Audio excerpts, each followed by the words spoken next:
folks. There you go, Tavis. That's better. Whoops. Something happened. So I think we have it set, Richard, so that everybody's sort of muted on entry. Okay, good. Yes. Um, Folks are able to mute and unmute themselves right this moment, though. Great.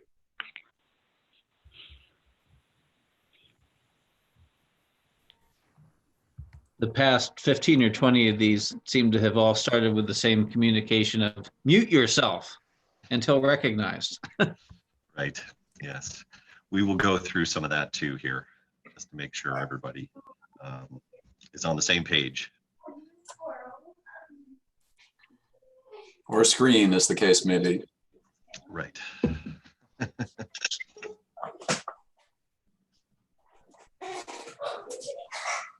The trick is having your mute button installed in your straitjacket.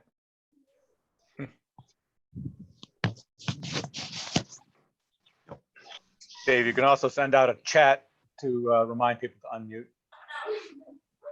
Yep.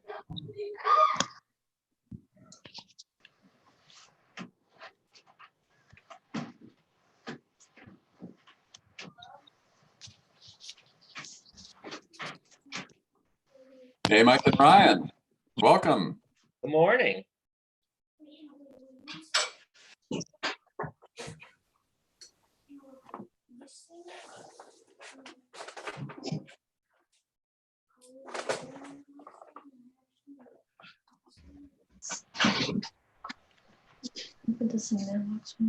Yeah, let's just leave it on the table up there.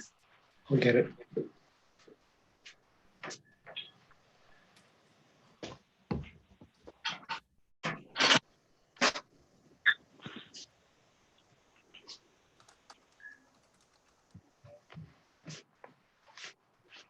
Waiting for anybody else, David? That you can see.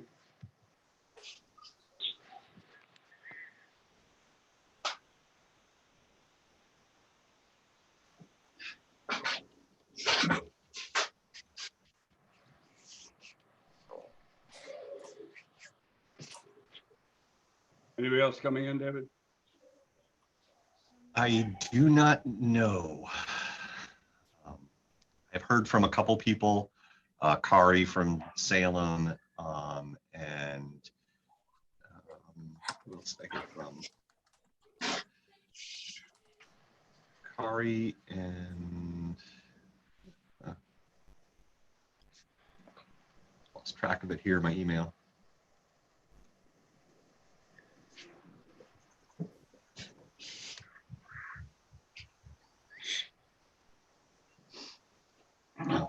I don't know, I lost track of it here, but at least one other person I heard from wasn't going to be able to make it. They had a conflicting meeting. Who was that, Cross? I know it was Maria Stoll from Stoll? Peace. Okay.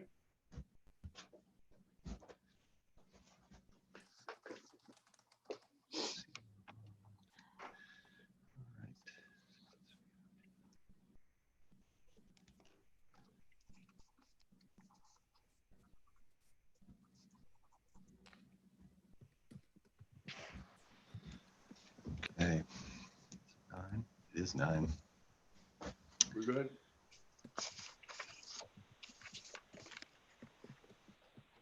I think we're good. Looking at the tally, David. Yeah. Yeah. Yeah, I mean, I think got what, 15 people here. I think probably it's a little after 9, probably ready to get started. Sure, absolutely. People Good can morning, folks. connect. Virtual meeting. The RPC Transportation Advisory Council. Richard is really, your volume's really low. I had it turned up before. Sorry.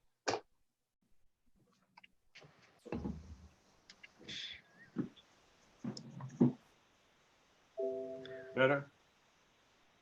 Annette? Little. A little. Better? Better? That's better. We'll try one more time. My apologies. Sorry. RPC Transportation Advisory Council, April 23, virtual meeting. By virtue of this, we have a remote meeting via Zoom conference call per the RSA 9182(3)B. The RPC chair has declared the COVID-19 outbreak an emergency and has waived the requirement that a quorum be physically present at the meeting. Everybody's here, I see, it looks like, except a couple of people. Introductions? Dave, you want to start? Sure. Probably just maybe I'll go down the list of people as I see them on my participant screen, and just call out names or phone numbers. And if you're just say who you are, who you're representing, and we'll go from there. Okay. So I'm first, Dave Walker. I'm the Assistant Director of the Rockingham Planning Commission. Next on my list here is actually my co-host here, Jen Rowden from Rockingham Planning Commission. Richard, you are next. Richard McDermott, Hampton Falls, Chair. All right. Thanks. Steve Pesci is next on my list. Morning, Steve Pesci, University of New Hampshire, Durham, Wildcat Transit. Nice flower. All right. Looks like you're connecting from Hawaii, Steve. Yes. Next on the list, I believe, Danya, this is your number, 923-5000. That's right. Good morning, everyone. Danya Sigley, representing Rye. All right, thank you, Danya. The next on my list is a 603-545-2970 number. That's Lucy. Okay, Lucy, yep, from DOT. I'm actually on the phone because I can see you on all of that, and I've tried to unmute, but it's not working. So I'm actually calling in and watching it separately. Okay. So that's Lucy. Yep. All right. Thank you, Lucy. Next on my list is Annette Pettengill with RPC. Peter, you're next. Peter Coffin. Okay, Peter Coffin, Kingston, Planning Board. All right, welcome, Peter. Next is Richard, who's already introduced himself. Tim White. Morning, Dave. Tim White, New Hampshire Department of Environmental Services. All right, welcome, Tim.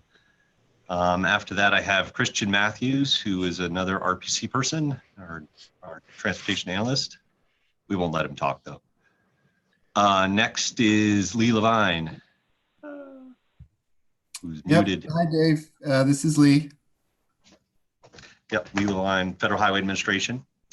All right, then Lucy, and then Scott Bogle. Hey, everybody, Scott Bogle, Senior Transportation Planner with RPC. All right, and then last but not least, Tavis. Tavis Austin, Town of Stratham. All right, awesome. That went relatively smoothly. Actually, did I miss you? I missed Ryan and Mike at MTA, sorry. No problem. This is our first official meeting, I guess. So Mike Whitten, Ryan Renaud Smith with Manchester Transit, the seat formerly occupied by CART. All right, well, welcome. Okay, is there anybody that I missed? Anybody else that I missed, I should say? Hey, Dave, your boss. Oh, Tim. The big guy. Whoops. The big guy. Yeah. Sorry. Here. Okay. All right. Now, is there anybody else that I missed?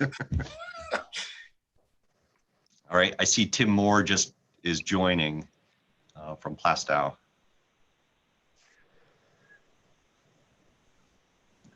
So we'll get him in the room, and then we'll go forward. Maybe. Is that Tim 2970? All right.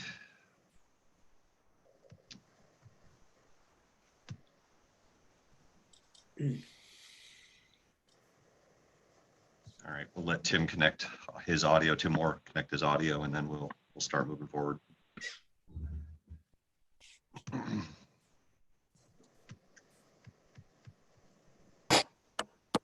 right. All right, so good morning, Tim. Tim Moore.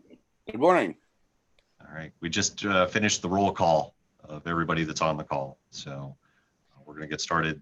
Just the most recent person who joined is Tim Moore from Plastow.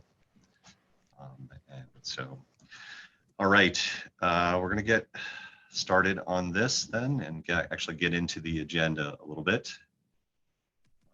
I am going to start sharing my screen and go through a little bit of some introductory stuff just to make sure everybody's on the same page with regard to how this is all going to work. This is my first time trying to manage one of these, so bear with me a little bit as I attempt to do that. And we'll just go through the agenda and get things done. So. All right. Everybody understand the orientation? I think Dave did a fair job. He screwed up with his boss. Minutes. I picked the least important, right? We have a motion to approve the minutes of 123. I'll make such a motion. This is Tim Moore. Yes, Tim. Do I have a second? This is Tavis, I'll second. All right, all in favor? I think we have to do a roll call. Yep. I think we do on the minutes, but that's about it besides number 3 of the tip.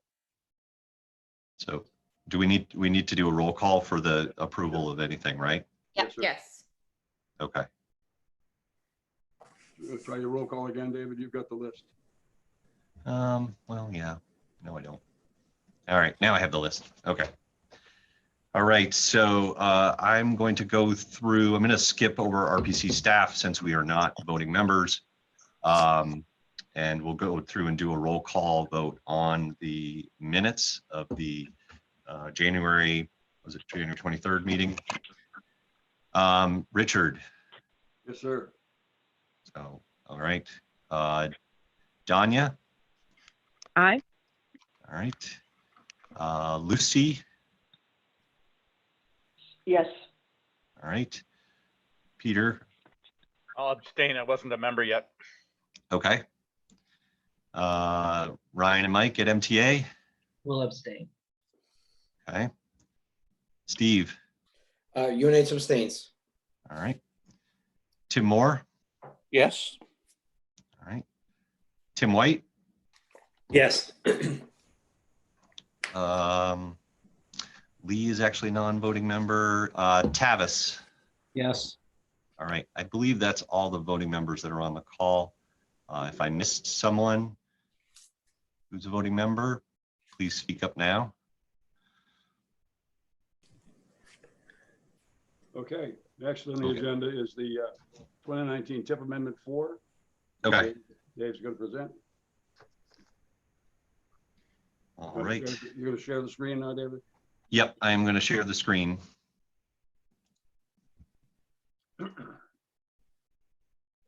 Try that again. Okay. Theoretically, you're all seeing. Can you maximize that, David? Yep, I'm getting there. Oh, super. I'm a little bit slow on this stuff. Okay, so this is the first item that's sort of the meat of the agenda today, dealing with TIP Amendment 2 to the 2019 to 2022 TIP.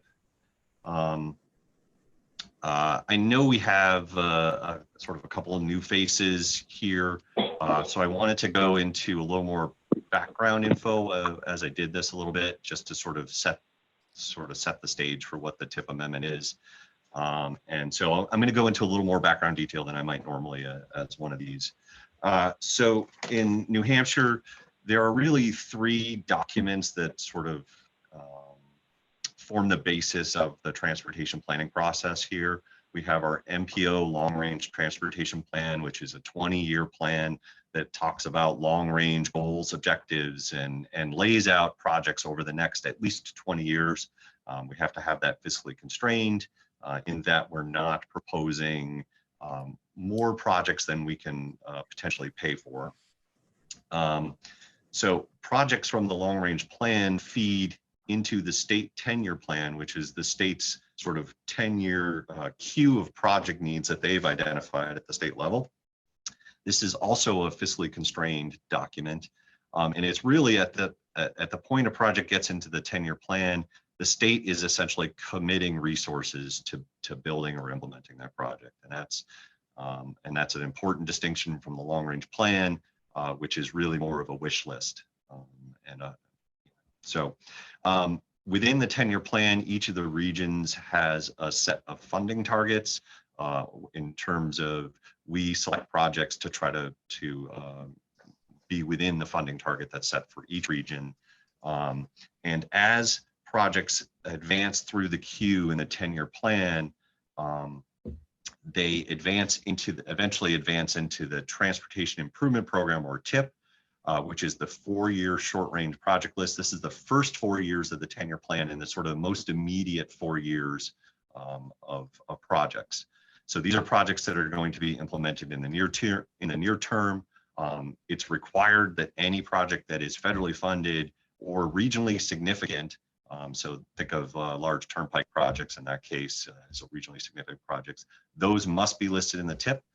Funding at that point a project is in the TIP is really dedicated to the project. Again, it must all be fiscally constrained, and that we can't be planning to spend more money than we have available for projects. So if you take all of our regional TIPs together, they get combined and they make the state TIP, otherwise known as the STIP. And that document is updated every 2 years. And we have a revision process in place to address changes to that document as we go. This is really a fluid living document, the TIP is, and there are sort of 2 types of revisions that we have for that. The first is an amendment, and that's the more sort of more involved way to do it, and that's for projects where there are substantial changes. We also do monthly administrative modifications, otherwise known as minor revisions.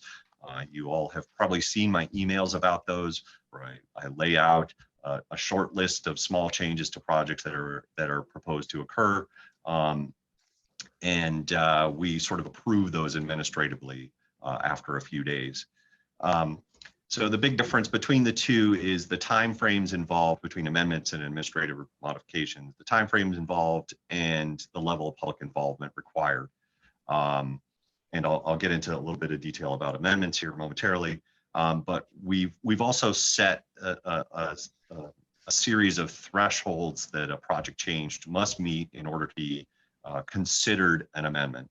And mostly that is related to dollar changes, but it also involves things like scope changes or major changes in the timing of the project. And that's to ensure that we're consistent statewide in how we approach this. So all the MPOs in the state, all 4 of us, are all approaching these TIP amendments and minor revisions with the same understanding of what is a minor revision versus what is an amendment. And that being said, if there is a project that is listed in a minor revision that we find is a particularly onerous change or very controversial change, we can recommend and have it be pushed up to be an amendment so that it goes through the full public involvement process. So the TIP amendment process, which is what we're in right now, we roughly do those on a quarterly basis. So we do 3 to 4 of these a year. They address substantial changes in projects. And the process that we have to do this is that NHDOT provides a draft amendment to be reviewed by the MPO staff or the RPC staff. And that gets reviewed by staff, and then we meet as the interagency consultation group. So all the agencies get together and we go through the proposed revisions and make sure everybody is understanding what the changes are, and everybody is comfortable with being able to explain what the changes are and why they're occurring. And once that's been approved, the amendment is then begun to be processed by the MPO. We add the information into our TIP revision database. We start working on a public comment period. a 10 to 30-day public comment period. It really varies based on the scale of the revision, number of projects involved, and in some cases, how controversial we think it might be. So that comment period is started. This committee meets at some point either prior to the public comment period or during the comment period, discusses the changes with all the communities that are in attendance, and make a recommendation to the MPO Policy Committee, which is the RPC, the full RPC Commission, plus the transportation agencies that are involved. So we make a recommendation to the Policy Committee to approve or not approve the amendment after the end of the comment period. At that same Policy Committee meeting, there is a public hearing at the beginning where the public has the opportunity to provide one last opportunity to provide some input. The commission discusses it and then makes an approval on the amendment. So that's sort of the overall sort of big picture of how the amendment process works. Getting into this amendment in particular, this is a fairly light lift in this case. Amendment 4, there are 4 total projects that we need to deal with in this case. 3 of those are regional projects, or projects that are occurring physically within this region, and 1 is a change to a statewide program that we have to consider. Because of the small number of projects and the lack of anything being controversial, and NHDOTs need to keep things moving during this COVID-19 crisis, we are recommending and are pursuing a 10-day comment period. We're going to start that on May 2nd, and it will conclude on May 12th. The commission will meet on May 13th. In this same manner via Zoom, and we'll have a short public hearing to discuss the projects that are being changed, and then we'll vote to either approve or not approve the amendment at that point. So in terms of the big picture on this revision, it's only 4 projects, but it's a pretty substantial change in funding.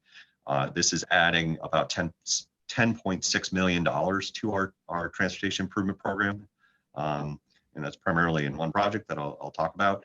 And then the net funding change overall over the length of our long range plan is about a $20 million change. So it's a pretty substantial increase. Those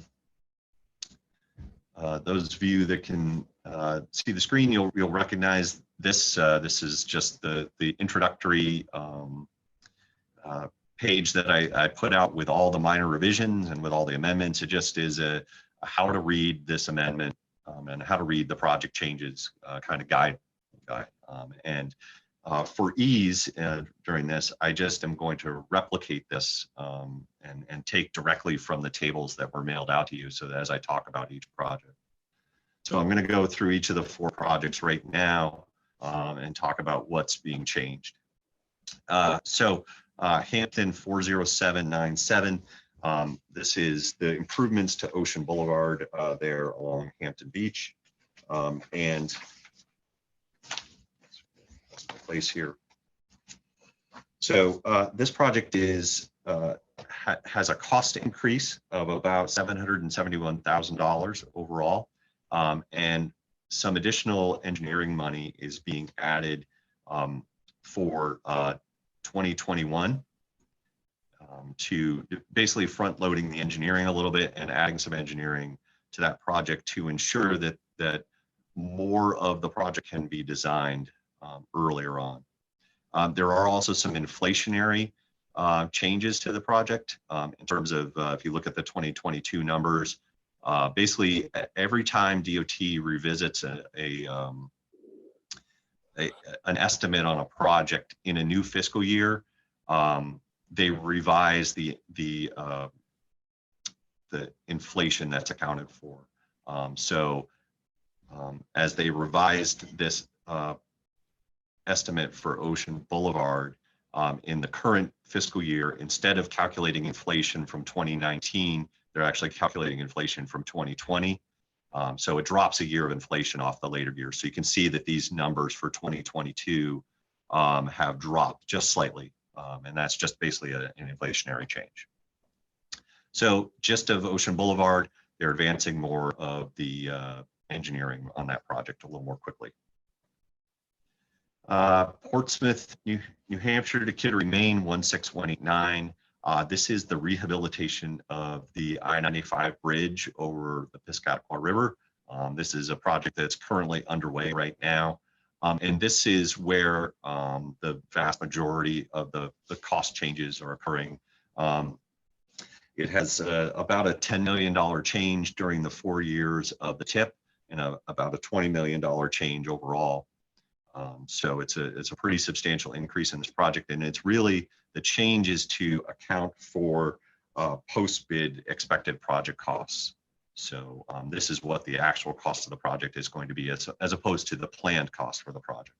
And it does include this other money in the other column here. That's all state of Maine. So the states are roughly splitting the cost on this project.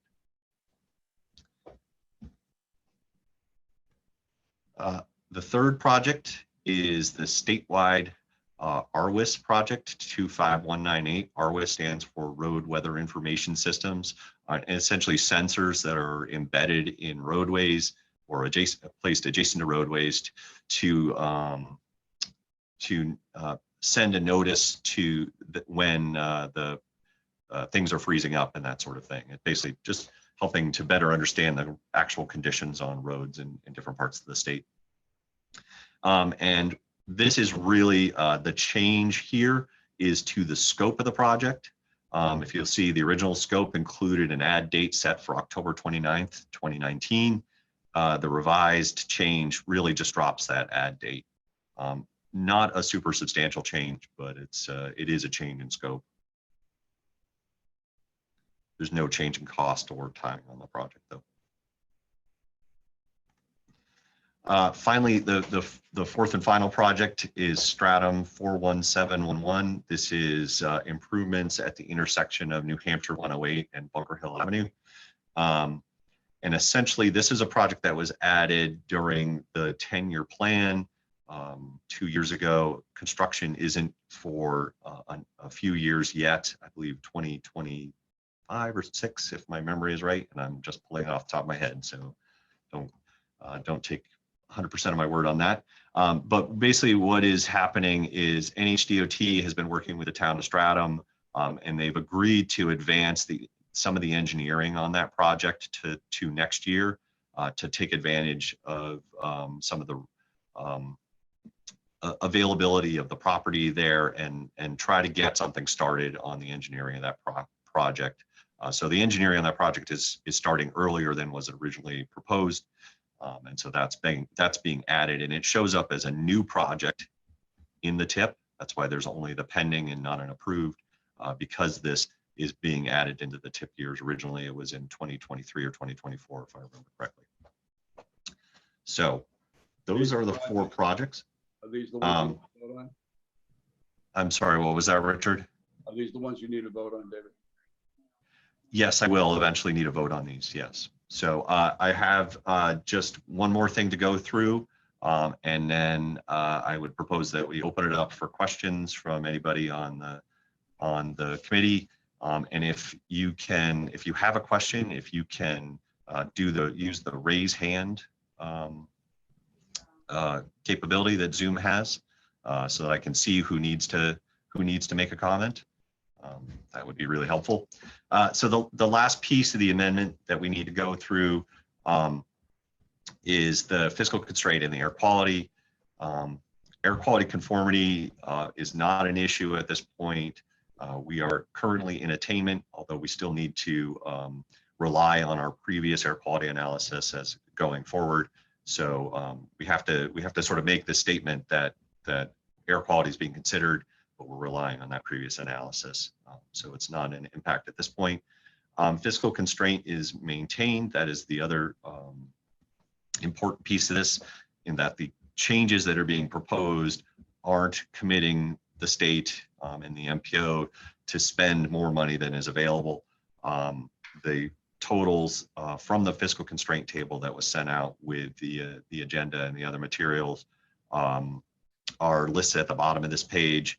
And you can see we're basically, we have about $1.332 billion available over these 4 years. This is statewide, of course. And we're proposing to spend, and I have programmed to spend about 1.316. So we're not spending more than we have, which is the important consideration here. So, okay. Does anyone have comments or questions?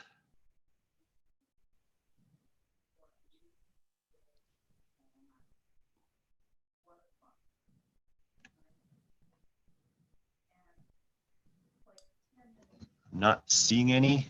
Maybe Jen, if you can see, I don't know if you're seeing anybody that has the hand raised or anything. I am not. Okay. Keep in mind, we have a few folks on the phone who will not be able to raise their hand. Okay. Those of you on the phone only, any comments or questions?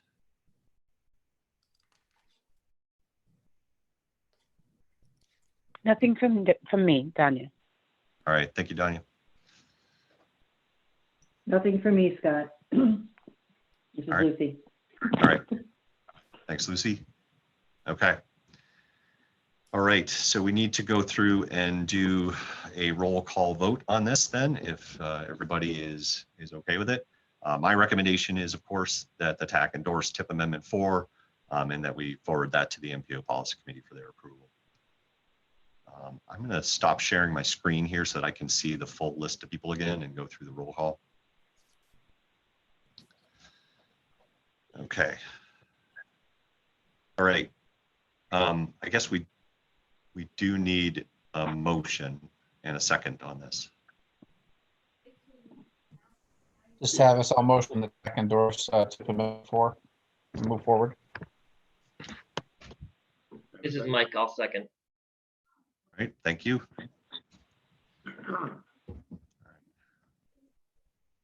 Any further comments on the Who was the second? I'm sorry. Ryan and Mike Whitten from MTA. Okay. I'm going to go through my list as I see it here. Again, if I miss somebody at the end, please speak up. Mike from MTA. Yes. All right. Danya. Yes. All right. Lucy.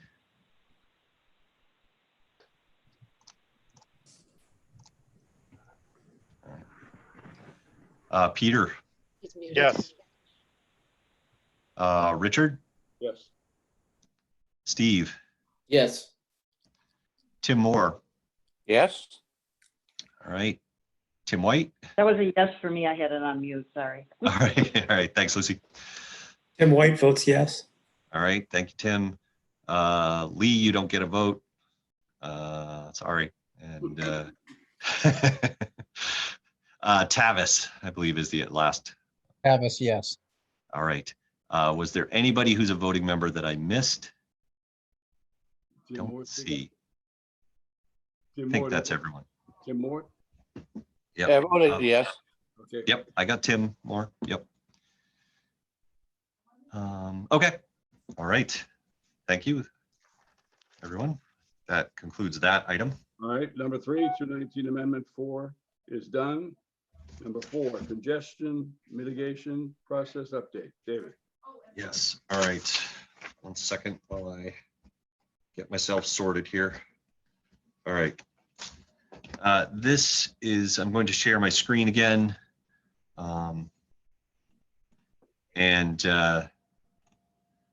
This is an update, just a quick update on our congestion management process.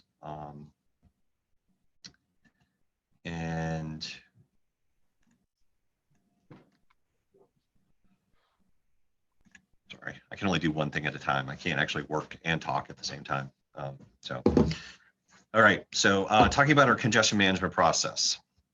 And this is something we've been working on for a little while. And mostly it's been Christian working on this with some of my efforts as well. So congestion management process is, what is it? Let's start with that. It is a regional approach for managing congestion, and it provides us with a set of actions and strategies to effectively manage and operate our transportation system. It is linked to the planning environmental reviews process. So it's linked to our long-range transportation plan and the transportation improvement program, as well as it can be linked into the NEPA process as well. And so we initially adopted a CMP. I'm going to refer to it as a CMP from now on, back in 2010. And we really haven't done a lot with it since that time. We sort of partially implemented it, and I will get into the reasons why that occurred that way. But we are in the process of updating it, and the intention is to do a full implementation and take a little different tack than we did last time on this. So the congestion management process is used for a number of things. Very obviously, probably, it's used to identify where congestion is occurring, why congestion is occurring, and to really try to figure out some strategies to mitigate it. And this goes well beyond just looking at, widening the road or adding traffic signals or that sort of thing. And it's a much broader look at things.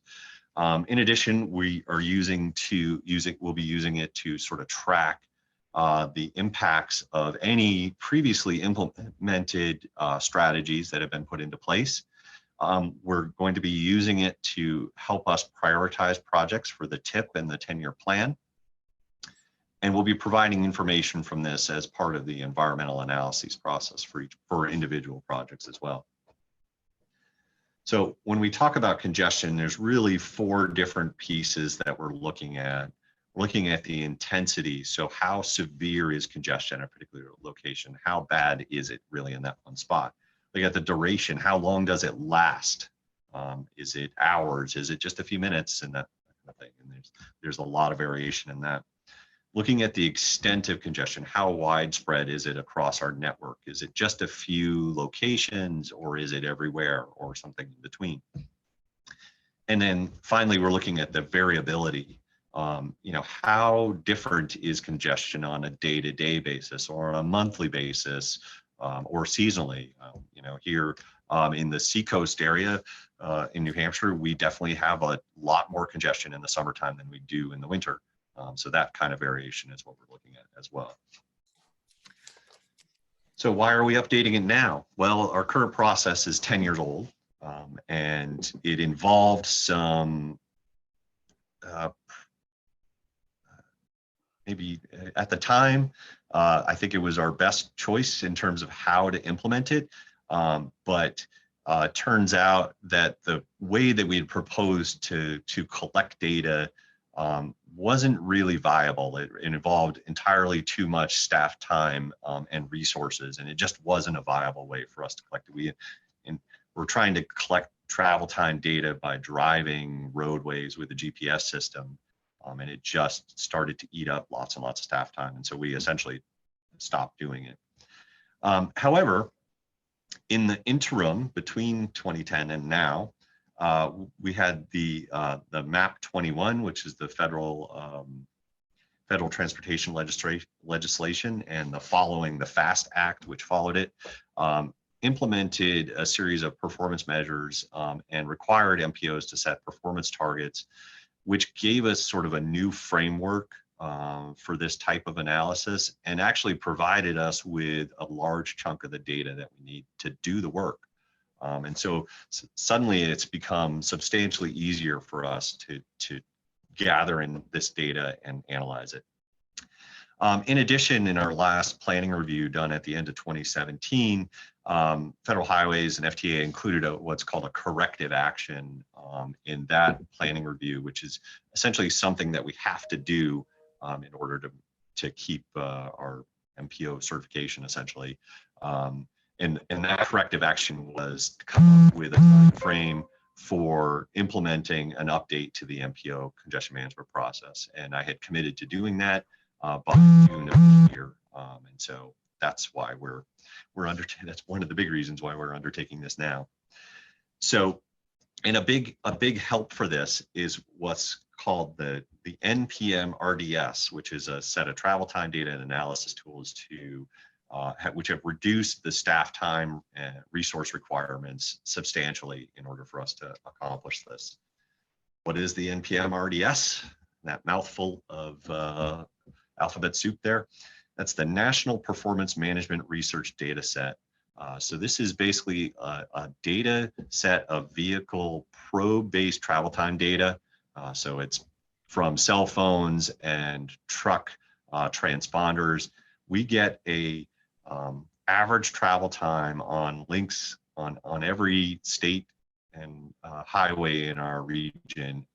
We get an average travel time for every 5 minutes of every day of every year since 2016, which we can then aggregate up to look at hours or 15-minute periods or half-hour periods or days or months and that kind of thing. So we're getting average travel times and travel speeds on all of our roads. And that is a huge time savings for us.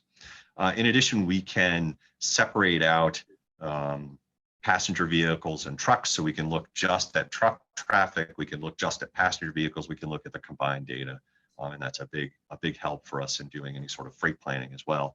On the screen, you can see the map in the upper right-hand corner. The red lines on that map are the extent of the sort of the official NPM RDS. This is the data that the Federal Highway Administration provides to us free of charge. And it essentially is the national highway system roads in our region. It's the 2 interstate highways, I-93, I-95, Route 125, Route 101, parts of Route 111, parts of 28 and Route 1. So you can see it's around the region. It gives us a decent coverage.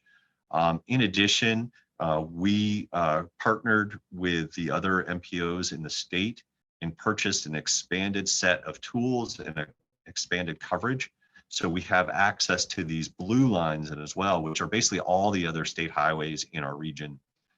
So we now can look and do analysis on any state highway in our region, or we can look at the region as a whole. So we have a much better picture of where congestion is occurring and when it's occurring in our region. So that forms a lot of the backbone. This data performs basically the backbone of the congestion management process, and it'll provide a lot of the sort of the outputs that you and the public will see from that. What we've been working on, however, really is sort of the background piece. We have to have the process in place before we can do the outputs.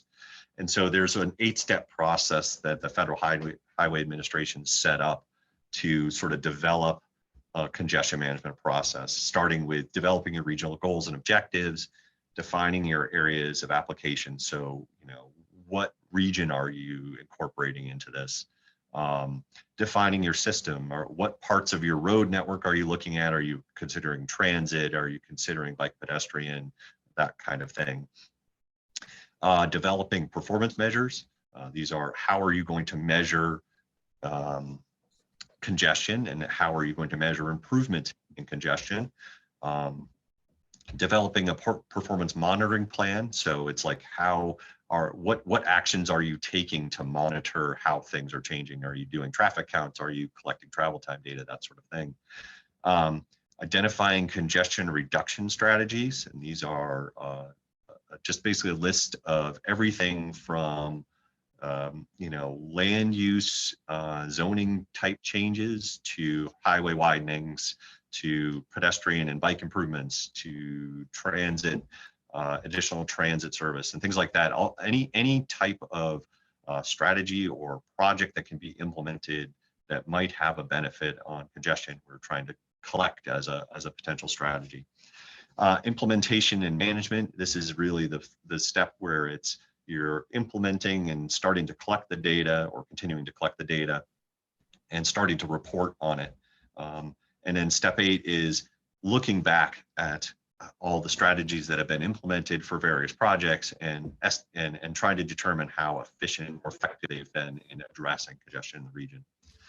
On the very right side of this graphic, you can see sort of where we are in the progress on each of them.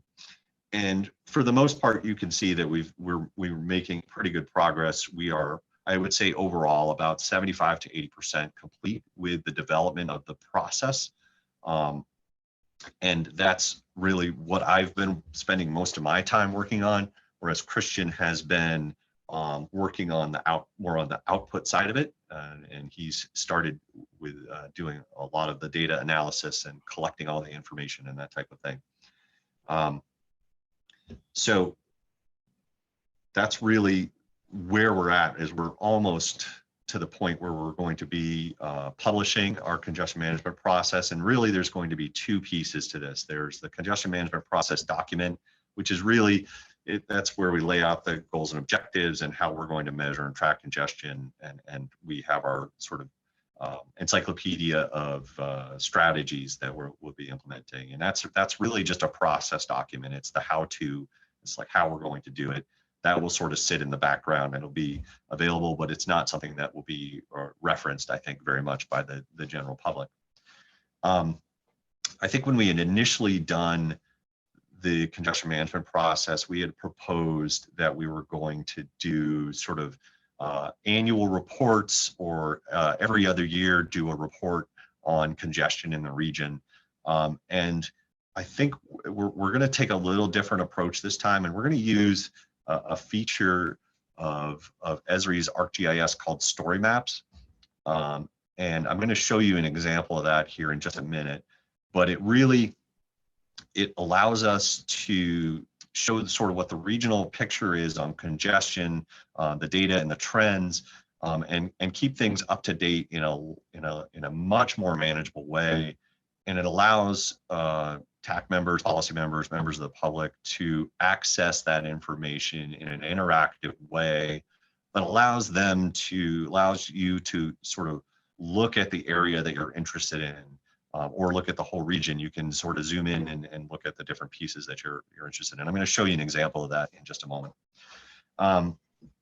So the other piece that we'll be doing as part of this in terms of an output was we'll be taking the analysis from this and feeding that into our 10-year plan project selection process, so that when we talk about having project selection criteria of a project addressing congestion, we'll actually be able to say, yes, this project is addressing an area that is congested, and it is proposing a strategy that is likely to improve congestion. And so that's a step beyond where we've been able to be. So we're pretty excited about that. Excited is a relative term, maybe. And finally, we'll be using information in this to sort of inform the public, the elected officials, and anybody who's interested in sort of what is happening with congestion in the region. Where is it occurring? When is it occurring? How extensive is it? How variable is it? Those kinds of things, those things that I talked about at the beginning about the 4 different pieces of congestion or attributes. And then, so I'm just going to go next, just show you just a sort of a quick timeline as to where we're at, and then I'll get into that example. So our plan is still to get this congestion management process updated and a story map published this summer in June and July. The long-range transportation plan project solicitation, that's part of the 10-year plan process, that will start later on this summer. So we're hoping, again, to have the CMP in place to be able to feed into that project solicitation and selection process. And as we get further into the year, we'll be starting to prioritize projects for the 10-year plan and sending them to DOT for review as part of the 10-year plan process. And so we're really hoping that we can get this positioned to be in place to provide a good resources in terms of developing and evaluating projects for the 10-year plan, with the idea that going forward, it would be made sure to be updated at a time frame that it would be available for that. So, all right, I am going to exit out of this presentation and show you a website example of a congestion management process. All right, this is for the Richmond Regional Transportation Planning Organization. I'm gonna try, let's see. Anyways, I hope you all can see this fairly well. Maybe I'll make it as big as I can here.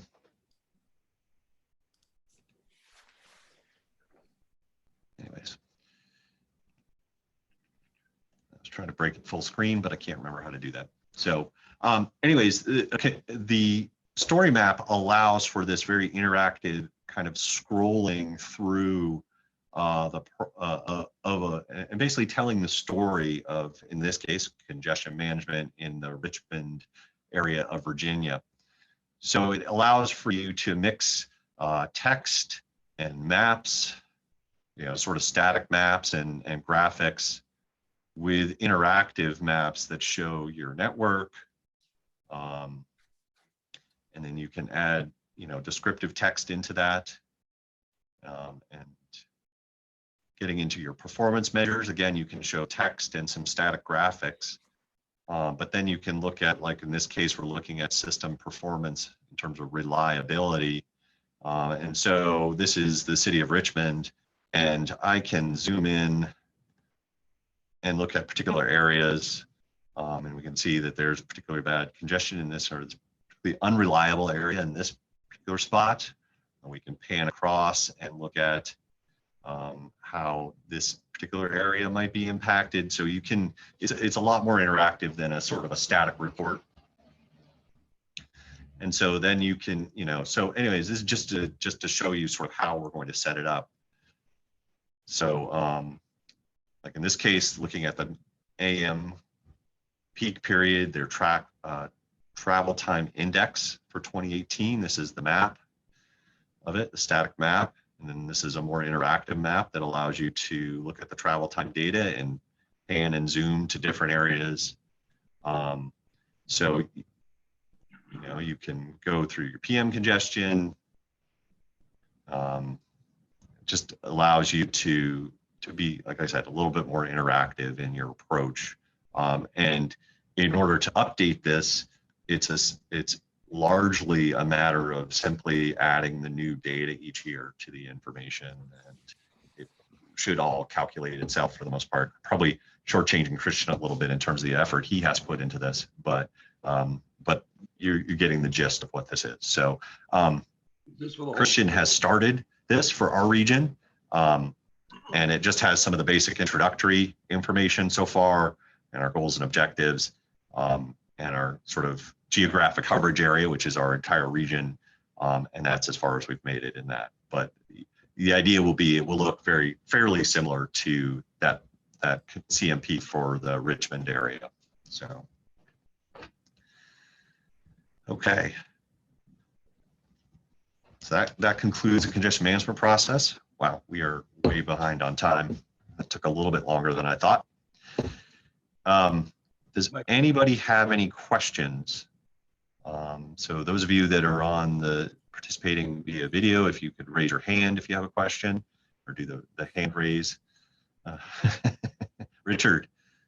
The only question I had was if and when this comes into effect, do we contact Christian or yourself for questions? I will probably be the main contact on this. And when will this be up and running? Well, we've committed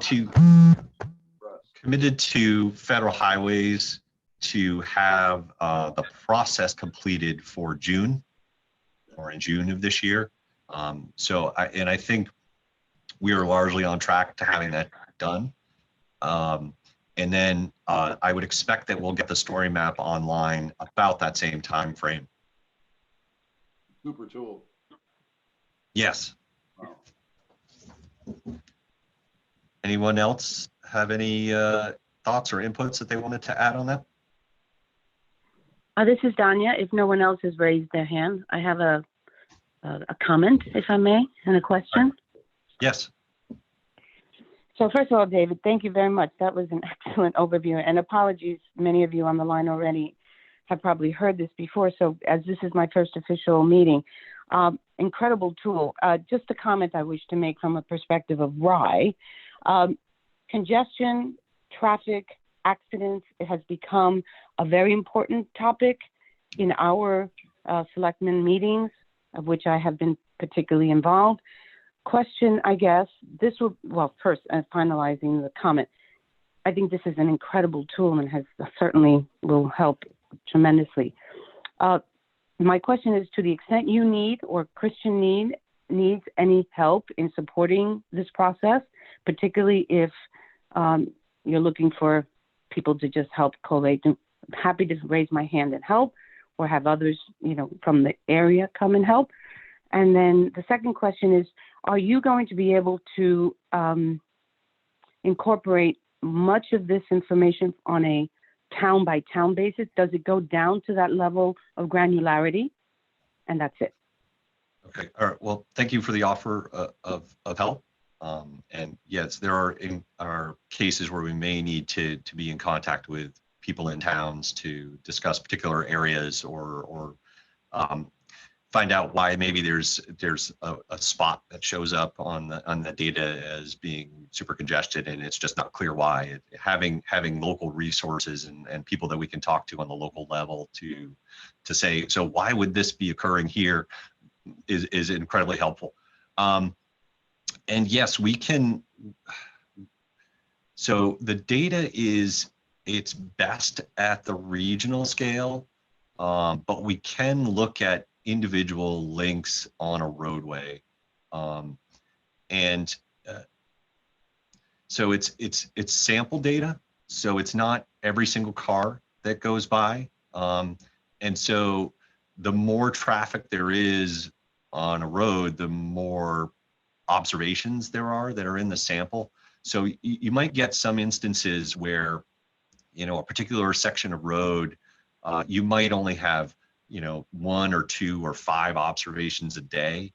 And so as you get looking more and more finely down to, say, an individual link on a roadway, your data gets a little less, a little more less ideal, I guess maybe is the way to say that, in that you only have a few observations, where if you're looking at the regional level, you have thousands of observations that you're looking at. So while we can look at a very close level, we start to get into some data issues when we get down to that individual link. It's not to say that it's not possible, and we just need to take the data with a little bit of sort of a grain of salt.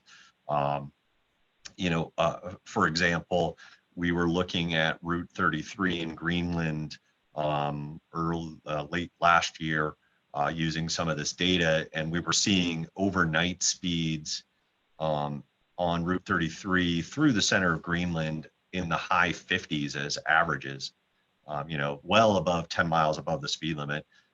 Some of that was due to the fact that we were looking at times that were 2 o'clock in the morning when there really isn't any traffic, but the number of observations was very low. And so if you get a few people going very fast, you tend to get, it'll skews your averages up higher and that sort of thing. So that's just the kind of thing that we have to be a little careful, but we can look at it at the town level. We can look at it at individual link level. So. They can't read the license plate, can they? Oh, that would be fabulous. Yeah, I wouldn't, the data comes from cell phone triangulation. It comes from transponders. There are apps on your cell phone that track location as well. So, it doesn't get your license plate. We don't get any of that information. That all gets scrubbed out of the data for us. We just get an average travel time on a link over the course of any particular 5 minutes at any particular day.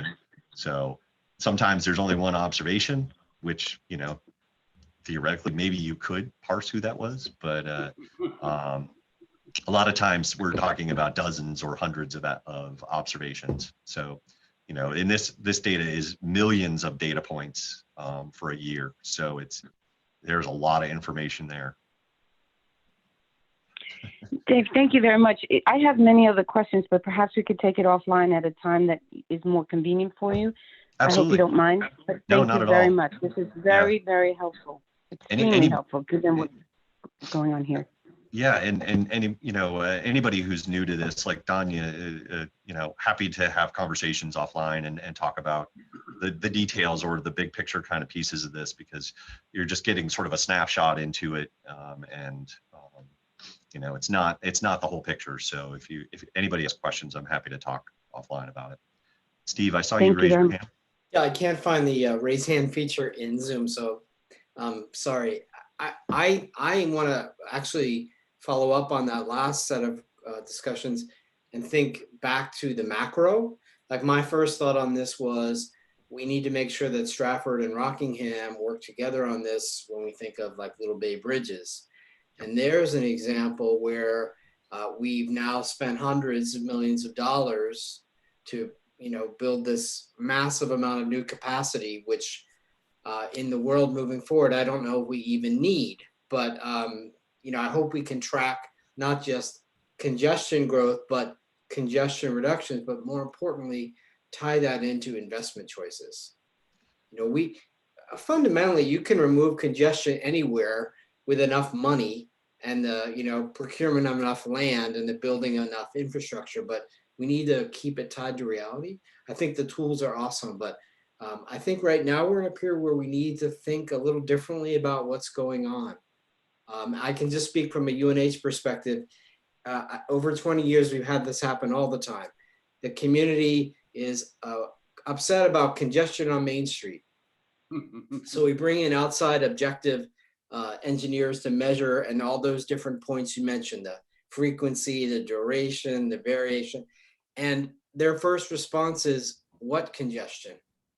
And I'll leave that with the group as we have to have our constituents calibrated into what acceptable congestion is given the resources available and the community we want to live in. And for those who haven't driven up Route 16 and Little Bay bridges in recent times, I invite you to do that and to see how we have removed the congestion problem. And we've also, this is my personal opinion, taken a scenic vista, the entryway to Stratford County, and taken what was a beautiful entryway and made it look like an LA freeway with walls. And so congestion is not always a bad thing. And I think we also need to think in this era about limited resources and how much we spend on that. These tools are excellent and you guys are doing a fantastic job. I just think we need to make sure we use the tools at an appropriate scale. Yeah, thank you, Steve. Yeah, I agree. And I think, you know, my philosophy on this is that, you know, expanding capacity on the roadway through widening should be the tool of last resort.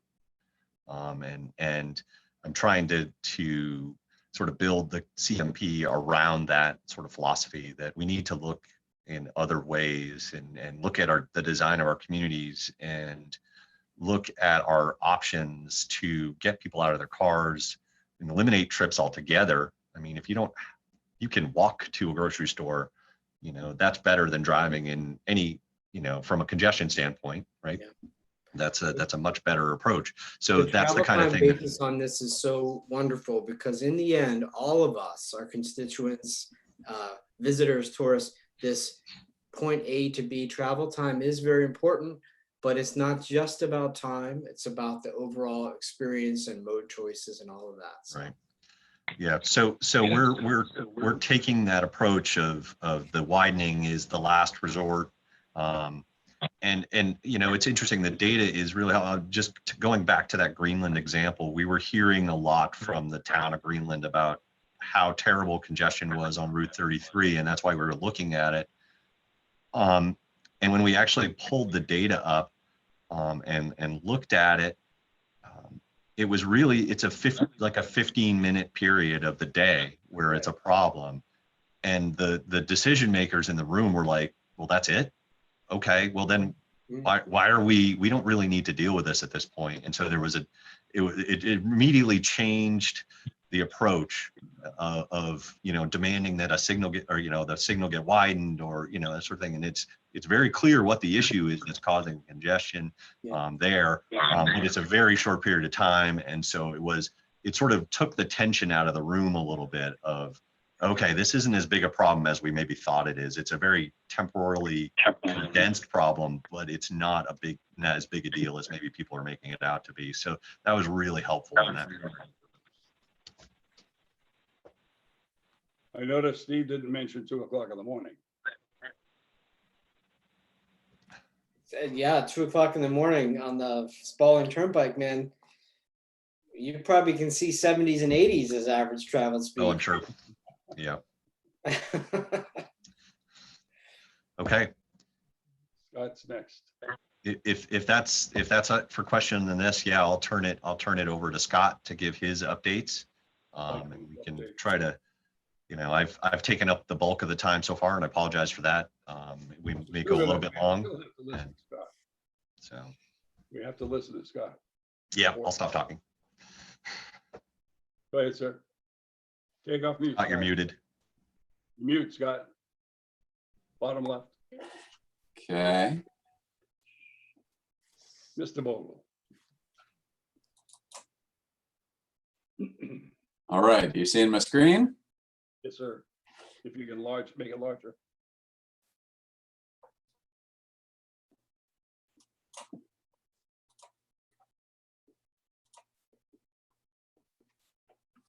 Okay, well, great. So, folks that have been in the TAC for a year or more know that each May, RPC partners with Stratford Regional Planning Commission, Hey, Commute Scott. Smart Seacoast. Yep. You're showing the view, the presenter view. View? Yeah. Okay, let's see if I can shift this. So I'm getting the slideshow view on my other screen that's not sharing. Okay. How to shift that. Go to display settings at the top.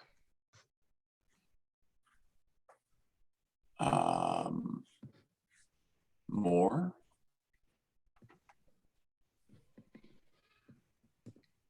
Display settings, good. Swap preventer view and slideshow view. You got just the slide now? Yes, we do. Yes. Excellent. All right, swell. So at any rate, Seacoast Bike Walk Month. This is something that we partner on with Stratford Regional Planning Commission, with Commute Smart Seacoast, which is the Transportation Management Association for the region, with the city of Portsmouth, with major employers in the region, as well as bike shops. And this is really a transportation demand management, or TDM, initiative, where the goal is to create sort of fun and engaging opportunities for people to try walking or bicycling for trips that they otherwise take by car, whether those are commute trips to jobs or to other utilitarian destinations. Dave was just talking about walking to the grocery store, for example. So we started out on the planning for this in February, and by early March, we had a great calendar of events lined up, more than a dozen different events for the month of May, National Bike Month, that included rides and walks and workshops on safety skills, the commuter challenge that Commute Smart Seacoast puts together, the series of commuter breakfasts that we do for folks on National Bike to Work Day every year, and other celebrations and events for kids and families. And then enter COVID-19, and really all of those in-person events are now off. So 2-3 weeks ago, went back to the drawing board with the partners on the project to see how this could be retooled. So one of the centerpieces of Bike Month really is something that doesn't need to be wholly retooled. This is the business to business challenge that Commute Smart Seacoast does in May every year, which is a challenge to get employers to encourage employees to get to work by some means other than driving alone, whether that's biking or walking or taking transit or carpooling or telecommuting. And so really this year, this is being pretty heavily restructured to focus on telecommuting or telework. But just for reference, in 2019, the B2B challenge involved 55 companies around the seacoast, including some of the largest employers in the area. Over 1,000 participants logging trips, over 7,000 avoided auto trips, 176,000 plus avoided auto miles. Ann Rugg from Commute Smart Seacoast calculated that this avoided more than 81 tons of CO2 emitted and saved about $121,000 in avoided commuting costs. So that will still be on. She is seeing some companies that have participated in prior years drop off, although they've added a few as well this year. So we'll see how the numbers stack up. This is something where RPC and Stratford Regional Planning Commission always have a good competition that goes on each year. A number of the towns also participate. City of Portsmouth, their different departments compete against each other. I'd really encourage any of the RPC communities, if you think this would be of interest to any of your departments or the town as a whole, to consider joining, and let me know, and I can connect you with Ann Rugg. So, but yeah, serious numbers. Yeah, it's Commute Smart Seacoast has actually won national award for that B2B challenge and its success. But so what we've done to try to reorient the rest of the month, we put out a challenge to bike shops in the region to invite them to come up with some sort of a event during May that could be run virtually. It could be a fix-a-flat clinic, it could be a bike safety check workshop, it could be even a travel log of a bicycle trip that one of the mechanics took last year. But so at this point, we've heard back from a couple of the shops. I'm expecting to, based on conversations, I'm expecting to hear back from a couple of others in the next couple of days with events that they're putting together. One of the big rides that happens during Bike Month is the American Lung Association Cycle the Seacoast Ride. That's been switched to a virtual event where instead of going out on the first Sunday in May, you can log miles that you ride anytime during May and June. Still serves the function of getting people out and raising money for the Lung Association.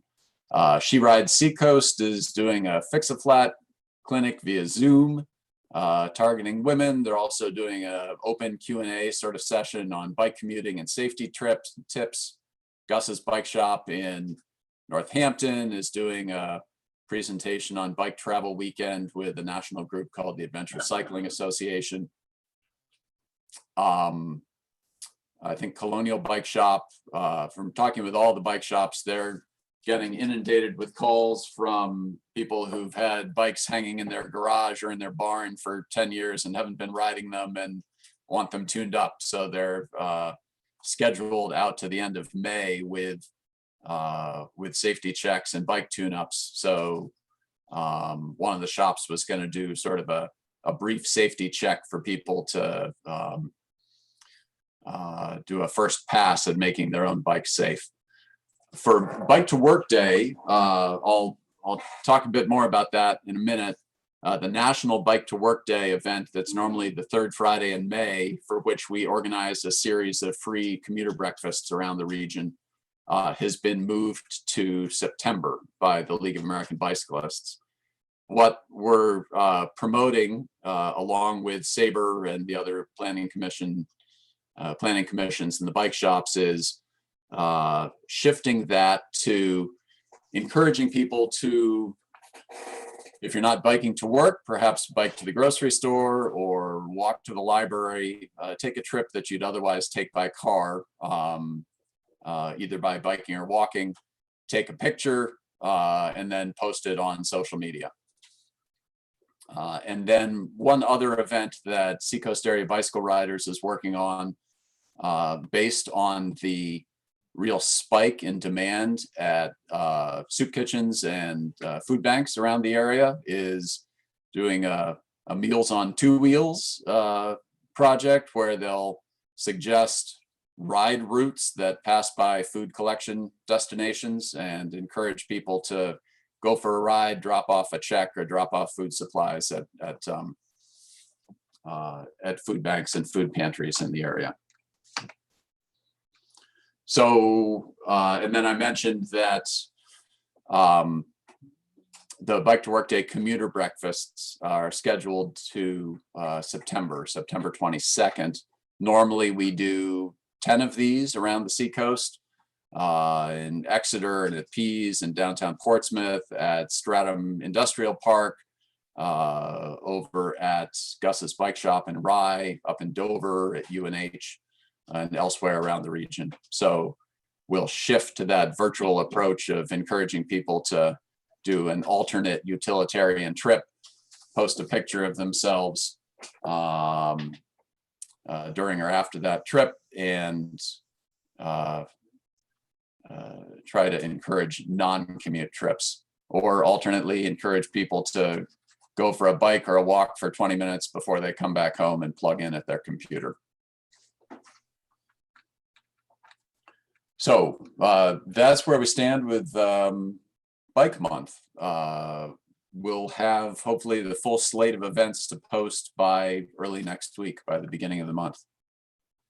Any questions? Scott, will you be able to have these slides available for us to download? Sure.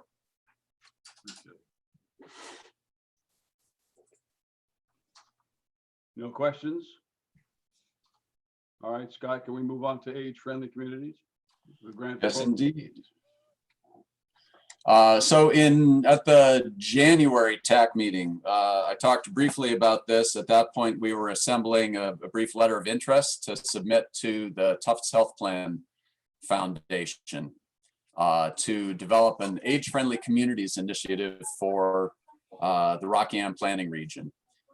This is something that Southern New Hampshire Planning Commission and Southwest Regional Planning Commission have both developed for their own regions over the last 3 years. I think Southern is now on the 4th year of their work on this, and Southwest just started last year.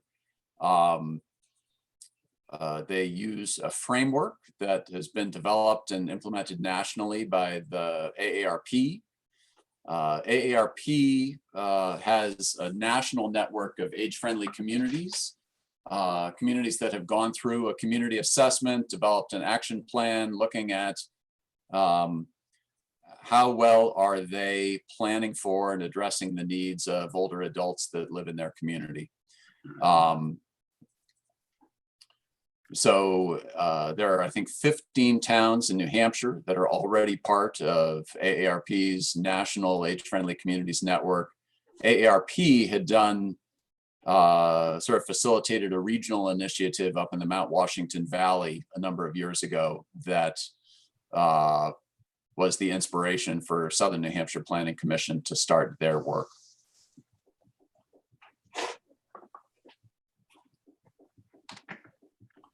So I mentioned the AARP national model, which looks at 8 dimensions of age-friendly communities, including outdoor spaces and buildings, transportation, housing, social participation, respect and social inclusion, work and civic engagement, communication and information, and community and health services. For the work that's happened in New Hampshire by the other regional planning commissions, those 8 areas have been boiled down to a subset that looks at sort of concepts of social determinants of health and the nexus of those with community planning. So in particular, looking at transportation needs for older adults, housing needs for older adults, social and civic engagement. The element of this that will be a little bit different in our case is focus on nutrition and health services. And this is because in this case, we are partnering with the Rockingham Nutrition Meals on Wheels program for this. Tufts Health Plan will only fund 501c3 nonprofit organizations. So we have worked with Rockingham Nutrition Meals on Wheels program on transportation issues for 15 years or so now. And so including the nutrition and home health services aspect of this is to enable them to link this in most closely with their mission. So we submitted a letter of interest in late January. We were invited to submit a full proposal to Tufts, which went in late March. So let me say a bit more about the proposed scope of this. So the goal here again is to build awareness of the needs of older adults, particularly with the goal of allowing older adults to age in place in their communities. And so through a series of steps, identify roadblocks and opportunities for communities to become more age-friendly. So we'll start with assembling a steering committee that will be first and foremost made up of municipal representatives of towns that are participating, but also connect with folks from agencies that are involved in senior services, housing, transportation, healthcare, chambers of commerce, and so forth. What we've proposed is a 2-year project. In the first year, we would do 10 to 12 community assessments. The second year, we would do probably 4 to 6 community assessments. And then we've requested resources to provide technical assistance for 2 communities to implement pilot projects that are identified through the community assessments that they undertake in the first year. So the age-friendly community assessments would include a demographic profile, a community survey that asks residents for feedback on how well their town's housing and transportation, community recreation programs, and so forth meet their needs now, and how they think they'll meet their needs as they age. Do they expect and desire to stay in their current house, to stay in their community? What barriers do they see to doing that? So we would start each year with a regional forum that will target elected officials and other community leaders. We'd have AARP come in and talk about the age-friendly communities concept, and really try to educate community leaders as to senior services needs, resources that are available, and ways to think about this and plan for it at the community level. For each of the communities that participate, we'd assemble a local steering committee with ideally a mix of town officials and just local champions that are well connected in the community. And as part of this, also assemble a resource guide targeting more resources for municipalities rather than targeting individual citizens. So for the community assessments, I noted we'll target doing 10 to 12 of those in year 1, 4 to 6 of those in year 2. I noted the community survey, we'll do a community forum in each town as well, and then at the end, develop an assessment report. So in terms of collaboration partners for this, we're looking for, we'll have municipal representatives from those towns that choose to take part in the assessments, Planning Commission, Meals on Wheels, AARP New Hampshire's executive director has been working with us to develop this.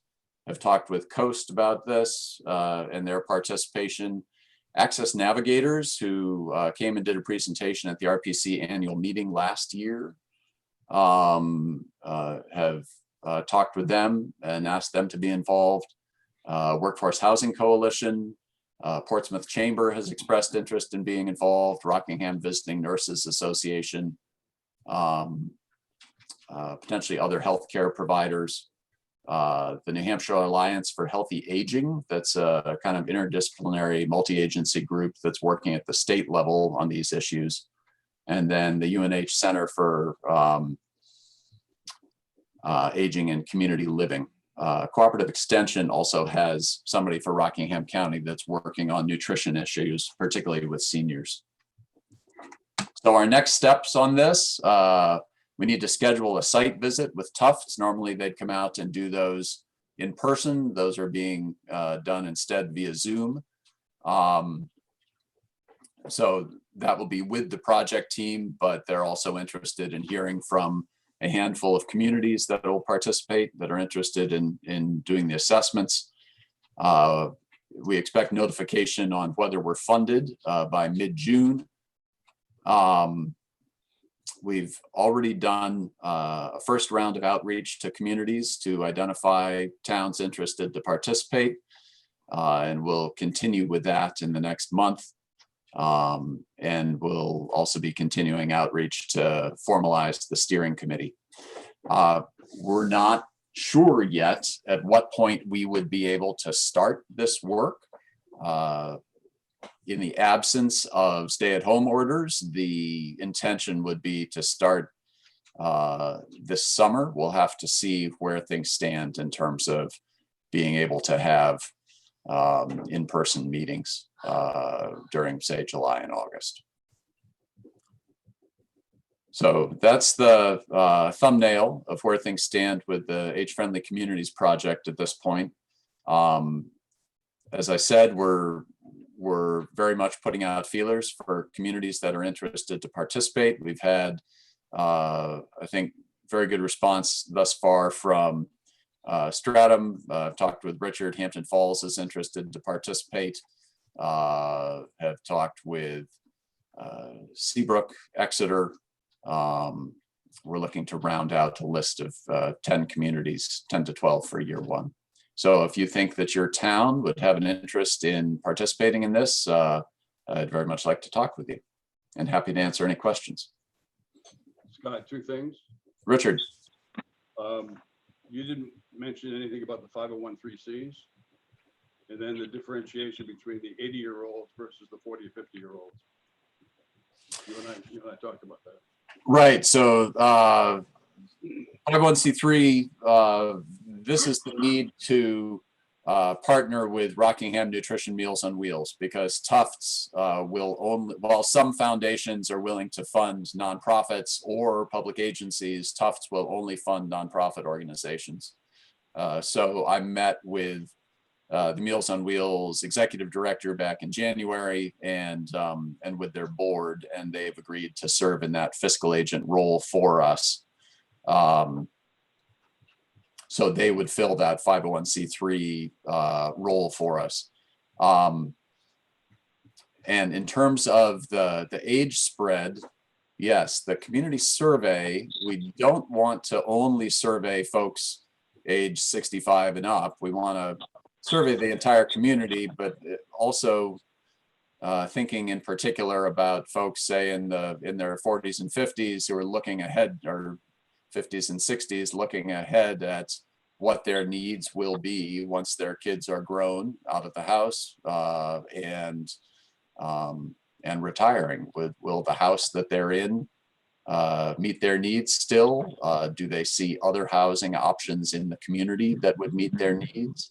are they thinking they might need to move to another town?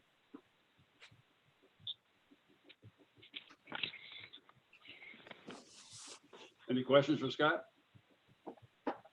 Yes, this is Danya. I have one question for Scott. Thank you, Scott. You mentioned the 501c3 issue and then the partnering with Meals on Wheels.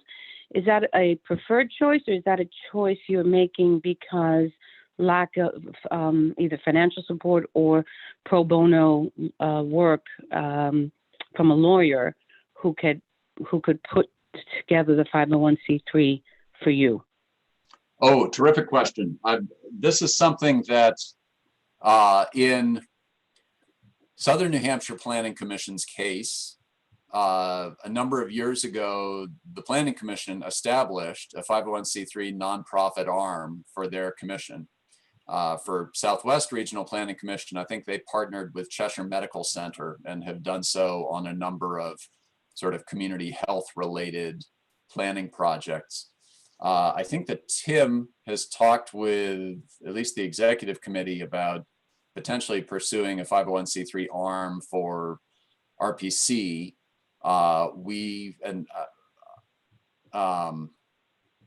We haven't really gotten into that process yet. And so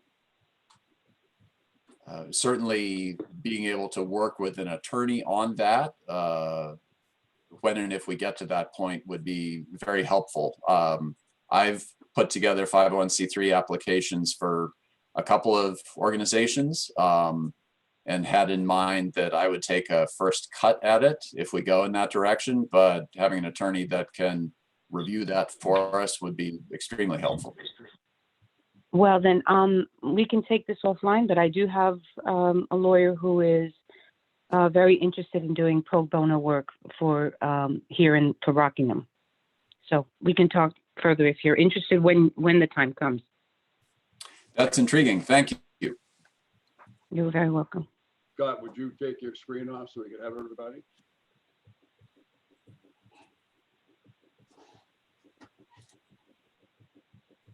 Any other questions, folks?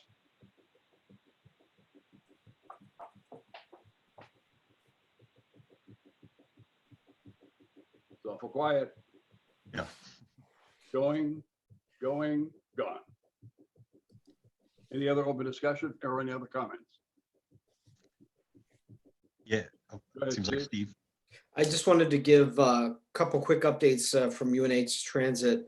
The university has obviously suspended almost all of its transit service. We are just running a few round trips to Dover on Route 3 for essential employees. We were in the process before campus shutdown of scheduling some public hearings regarding the end of the Little Bay Bridge supplemental transit service that was operating on Route 4.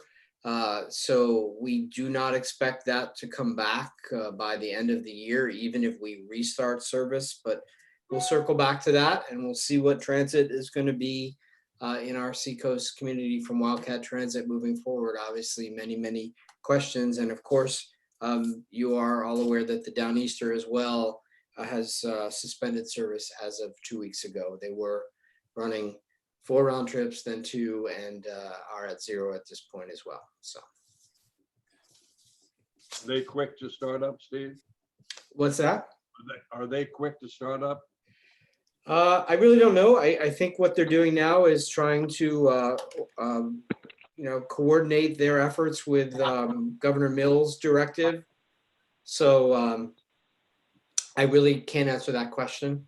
But right now, I think there is no transit option between Boston and New Hampshire and Maine. Yeah. Thank you, Steve. Anybody else? Just a quick request, if I may. Can someone send me the names and contact details for everyone on this committee or on the board? Annette, could you do that for us? Yeah, we can get that sorted. Thanks, David. Thank you very much. Anybody else? Yeah, quick update kind of following Steve. So for MTA service in the CART area, we have moved to essential travel only. So it's still demand response. The only fixed route CART previously operated was a shopping shuttle in Salem. That has been suspended. MTA up here has suspended all of our local fixed routes. So the entire system is on demand response for essential trips only. That's medical, grocery stores, pharmacies, things like that. And you have to call, schedule a ride so that we can make sure that we're not overcrowding the vehicles. We want to have social distancing on all of the vehicles. And there's no return target right now. So that's kind of indefinite. As we see how things get reopened, we'll adjust accordingly. But the 5310 purchase of service shuttles are all still running. So we have an RCC meeting scheduled next week. We'll look for guidance from the council on what they want to do, what direction they want to move with those, how the CARES Act may impact things like that. But for right now, both the Region 8 and Region 9 5310 projects are all still out there. They were all demand response in nature anyway, so it's been easy to keep them going. Thanks, Ryan. Scott? I was just going to note that Coast has taken similar steps. So the Coast fixed routes are suspended and they're providing demand response for essential trips. I guess that covers the state. Anybody else? Tim, you're awful quiet. David, back to you. Okay. Yeah. I'm all set on this end. Right. I just want to thank everybody for coming and being patient as we sort of find our way through this. I would expect that going forward, our next meeting in May, we will probably be virtual for that as well. I would hope that even going forward beyond that, we'll offer a virtual option for these meetings. But we're still trying to sort out exactly how that might work. Even once we do start meeting in person, it'd be great to have this available as an option for, say, January meetings if there's a snowstorm, kind of thing. So we don't have to cancel the meeting. We can still meet. It's just we're doing it primarily via Zoom, or some people connect via Zoom, that kind of thing. So we're all feeling our way through this, and I appreciate everybody's patience. Thanks, David. Do I hear something? Nobody? Peter raised his hand. Go ahead. I just wanted to say that the raise hand option is under the participants thing in your bottom bar there. So, and I wanted to see what happened when it did. But I will. I think what Richard's aiming at is a motion to adjourn. Thank you. Do I have a second? Tavis will second. All right.